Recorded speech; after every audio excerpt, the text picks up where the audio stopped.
নমস্কার বন্ধুরা, চলে আসলাম দেখো আরেকটি নতুন রেসিপি নিয়ে তোমাদের সামনে। আজ দেখো কি রান্না করছি, দেখে কি চিনতে পারছো? আমি আশা করছি চিনতে পারছো না। এটা হচ্ছে লাউ শাক। আবার অনেকেই হয়তো চিনতে পেরেছে। চলো কিভাবে লাউ শাকটা রান্না করলাম সেটাই তোমাদের সাথে আজকে একটু শেয়ার করি।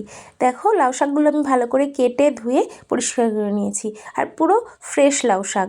দেখতে কত সুন্দর লাগছে না? চলো আজ রান্নাটা দেখাই। একটু লাউ শাকটা মানে সবজি দিয়ে রান্না করব। তাই কী কী সবজি কেটে নিয়েছি: শিম, মূলো, আলু, কুমড়ো, বেগুন আর মোটামুটি শীতের মোটামুটি সব সবজি আমি এর মধ্যে দিয়ে দিয়েছি। লাউ শাকে কিন্তু মূলো যদি বাড়িতে থাকে অবশ্যই দিও, দারুণ টেস্ট হয়। আর এবার দেখো তেল গরম হয়ে গেছে, তেলের মধ্যে একটু রাঁধুনি ফোড়ন দিয়ে আমি সবজিগুলো দিয়ে দিলাম।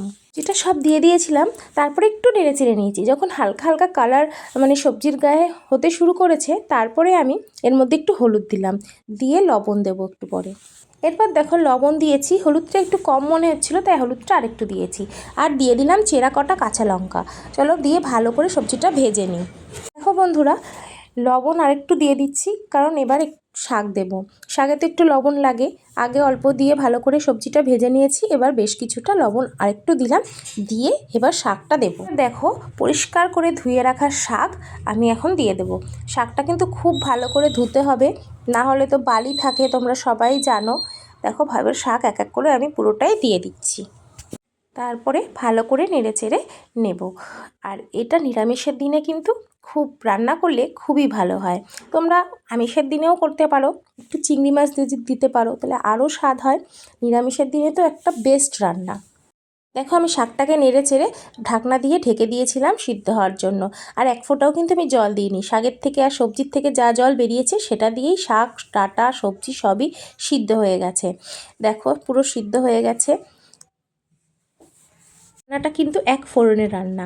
এবার দেখো অল্প একটু সর্ষে বাটা ছিল আমার আগের দিনের, সেই সর্ষে বাটাটাকে ধুয়ে ওপরের জলটা আমি দিয়ে দিলাম। মানে পুরোটা দিলাম না, অনেক সময় পেটে ব্যথা করে ওই ছেবাটা থাকলে। সর্ষে ধোয়া জলটাই আমি দিয়েছি, আর জল দেব না। এরপরে নিরামিষ রান্না, চিনি তো দিতেই হবে, এটা মাস্ট। এটা না দিলে স্বাদ আসেই না। তাই এবার অল্প করে একটু চিনি দিলাম, দিয়ে ভালো করে এটা শুকিয়ে নেব। এবার দেখো প্রায় হয়ে এসছে। এই জলটা আর একটু শুকিয়ে গেলেই একটু সর্ষের তেল দিয়ে নামিয়ে নেব।